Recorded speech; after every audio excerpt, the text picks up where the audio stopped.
प्रिय विद्यार्थियों, आज हम बात करेंगे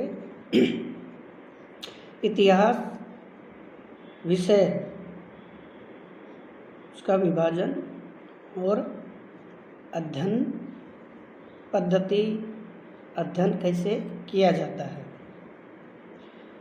आपने सुना होगा कि जो पाठ्यक्रम है आपका, उसमें प्राचीन भारत का इतिहास, मध्यकालीन भारत का इतिहास, आधुनिक भारत का इतिहास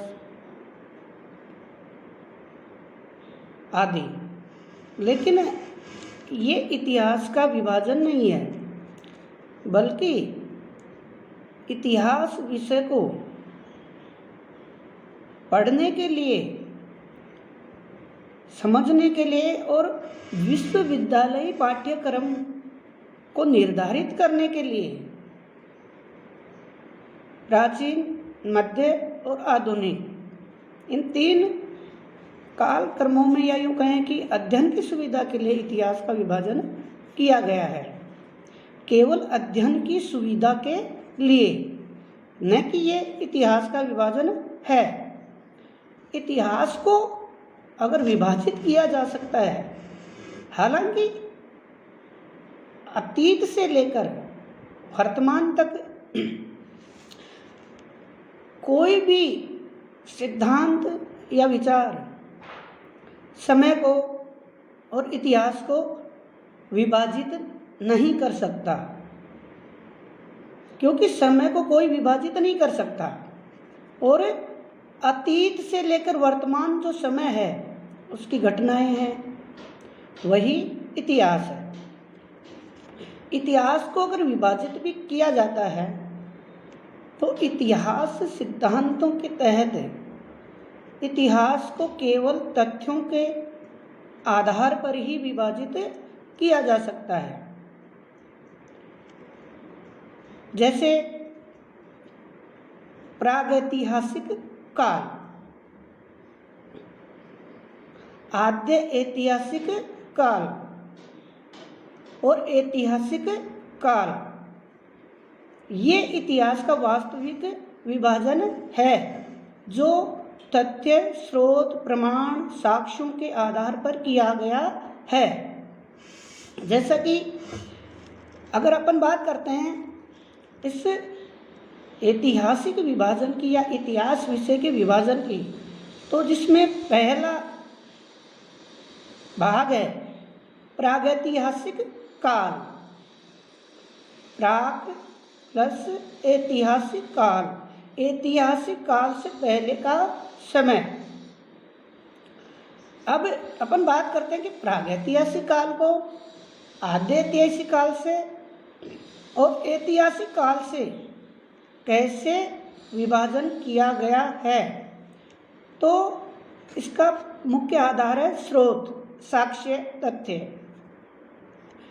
प्रागैतिहासिक काल इतिहास का वह काल या समय है, अतीत का वह काल या समय जिसकी जानकारी के लिए कोई भी लिखित साक्ष्य या स्रोत प्राप्त नहीं होते और जिसकी जानकारी के लिए एकमात्र पुरातात्विक सामग्री ही है। किसके रूप में? स्रोत के रूप में, साक्ष्य के रूप में, केवल पुरातात्विक सामग्री, उसे प्रागैतिहासिक काल कहते हैं। यानी अतीत का वह काल जिसकी जानकारी के लिए, जिसके अध्ययन के लिए हमारे पास कोई साहित्यिक स्रोत नहीं है, केवल उत्खनन में प्राप्त भौतिक सामग्री के आधार पर ही उस काल या समय का अध्ययन किया जाता है, उसकी जानकारी प्राप्त की जाती है। दूसरा है आद्य ऐतिहासिक काल। इतिहास का जो दूसरा विभाजन है वह है आद्य ऐतिहासिक काल, यानी अर्ध ऐतिहासिक काल भी आप कह सकते हैं।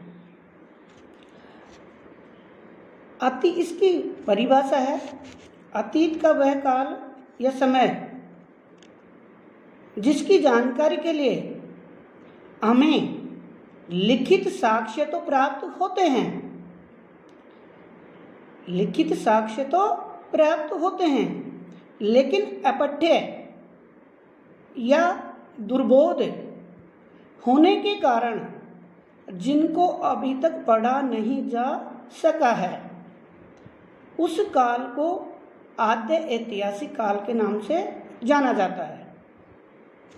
यानी अतीत का वह समय जिसकी जानकारी के लिए हमें साहित्यिक स्रोत भी प्राप्त होते हैं, पुरातात्विक स्रोत तो हैं ही, लेकिन जहाँ साहित्यिक स्रोत भी प्राप्त होते हैं लेकिन वो कठिन है, लिपि जटिल है, जिसको आज तक पढ़ने में सफलता प्राप्त नहीं हुई है। अगर अपन कहें कि कई विद्वानों ने दावा किया है कि उस लिपि में या उस समय में ये लिखा हुआ है, लेकिन उन पर सर्वसम्मति नहीं बन पाई है, इसलिए ये आद्य ऐतिहासिक काल कहलाता है, जिस काल की जानकारी के लिए लिखित साक्ष्य प्राप्त होते हैं लेकिन जिनको पढ़ने में सफलता प्राप्त नहीं मिली है, सफलता प्राप्त नहीं हुई है। या अगर इस काल की बात करते हैं अपन, तो इस काल में दो सभ्यताएं आती हैं, एक सिंधु घाटी सभ्यता और दूसरी है वैदिक सभ्यता। हम इतिहास के तीसरे विभाजन की तरफ आते हैं, जो तथ्यों के आधार पर किया गया है, तो वो है तीसरा जो भाग है वह है ऐतिहासिक काल। ऐतिहासिक काल किसे कहते हैं? अतीत का वह काल या समय जिसकी जानकारी के लिए हमें नियमित रूप से लिखित साक्ष्य प्राप्त होते हैं और नियमित रूप से प्राप्त होते हैं, और जिनको पढ़ने को लेकर कोई विवाद नहीं है, वो ऐतिहासिक काल कहलाता है। अगर भारतीय ऐतिहासिक काल की अपन बात करते हैं तो भारत का ऐतिहासिक काल 6ठी सदी ईसा पूर्व से प्रारंभ होता है, क्योंकि भारत में 6ठी सदी ईसा पूर्व से पहले के नियमित रूप से लिखित साक्ष्य जिनको लेकर कोई मतभेद नहीं हो प्राप्त नहीं होते हैं, और हमें नियमित रूप से जो लिखित साक्ष्य हैं, स्रोत हैं, प्रमाण हैं, वो 6ठी सदी ईस्वी से प्राप्त होते हैं, और भारत का ऐतिहासिक काल भी यहीं से शुरू होता है।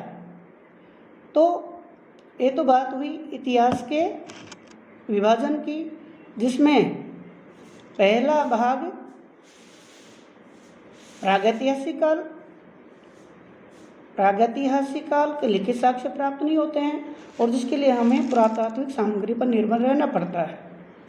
और उस समय की अगर अपन किसी सभ्यता और संस्कृति की बात करते हैं तो वो है पाषाणकालीन संस्कृति। दूसरी आद्य ऐतिहासिक काल, जहाँ लिखित साक्ष्य हैं लेकिन जिनको पढ़ने में सफलता प्राप्त नहीं हुई है, आम सहमति नहीं हुई है, वो है आद्य ऐतिहासिक कालीन संस्कृति। जो सभ्यता है वो है सिंधु घाटी सभ्यता और वैदिक सभ्यता। तीसरा ऐतिहासिक काल, जहाँ से हमें नियमित रूप से लिखित साक्ष्य प्राप्त होते हैं, और वो समय भारत में प्रारंभ होता है 6ठी सदी ईस्वी से। तो छात्रों, ये इतिहास का वास्तविक विभाजन है जो तथ्यों के आधार पर किया जाता है। अगर हम प्राचीन भारत की बात करते हैं, जो अध्ययन की दृष्टि से अपन प्राचीन भारत पढ़ते हैं, प्रारंभ से 1206, यानी जब से मानव सभ्यता और संस्कृति का जन्म होता है, वहाँ से लेकर 1206 ईस्वी तक का इतिहास प्राचीन भारत के अध्ययन के अंतर्गत करवाया जाता है, जो विश्वविद्यालयी पाठ्यक्रम है। दूसरा, मध्यकालीन भारत, जो विश्वविद्यालय पाठ्यक्रम अध्ययन के लिए किया गया है, वो 1206 से 1707 भी मिलता है, कुछ यूनिवर्सिटियों में 1739 मिलता है या बनाया गया है।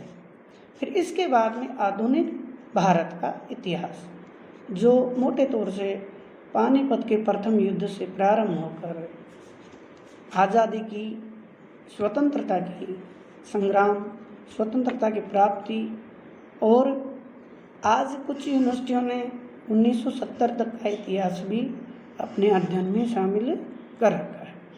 Thank you.